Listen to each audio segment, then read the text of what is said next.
Currently, as a U.S. citizen, the prosperity I enjoy is not just because of my hard work. It's subsidized by the hard work of millions of non-U.S. citizens in other parts of the world who are being paid unfair wages. That being said, what sort of concrete changes would you like to see happen in U.S. trade policy and foreign policy based upon your political philosophy from both parties? Who wants to take it first? Well, Joe's got his hand on the microphone, so I think that's it. Well, you talked about, you mentioned unfair wages. I mean, you really can't say whether a wage is fair or unfair. If someone's willing to work for a certain...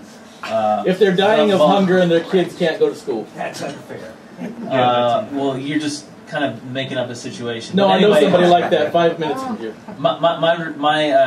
Well, one answer could be to, well, obviously get rid of the government. Well, I mean, you have what you want, and you still have people starving. And then you're making the assumption that everyone's going to starve and not have anything under market anarchy. I mean, so how do you want me to answer that? No, I'm asking what's your solution? What I want to do? What's your solution to that problem? Get rid of all government regulation. I mean, how... that's my solution. Why if you take an example of some third world country that has low wages, why aren't there more companies moving in to take advantage of that low wage and bid the wage up and actually allow more production to happen in that company? It's because the governments over there have all sorts of roadblocks, whether it's ridiculous taxes or bribes, and it's only a big corporation that can afford the bribes. That's not necessarily affected, like we can't necessarily affect the other country, but it's the same idea of just the non-aggression principle and allowing free markets to have competitors come and bid wages up is how you can get wages higher. Okay. The Democratic Socialists, this was for both of you, so feel free to go ahead. Yeah.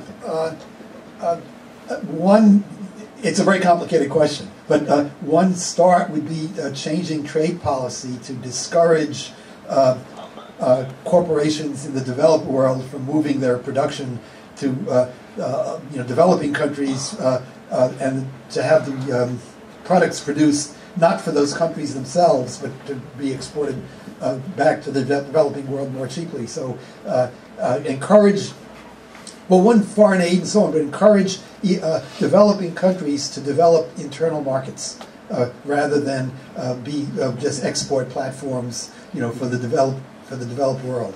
And that's the countries that actually grew out of poverty or been growing out of poverty basically controlled their internal markets. Korea, Japan, whatever, so that they started producing for themselves while they rather than purely for export, and until they got developed to the point where they can actually compete on a more global fair playing field. And I would add also, those people in those other countries have the same rights that we have in this country. They need to organize into trade unions and get democratic control over their own governments and over their own economies, and then they have that power to decrease the inequality between countries.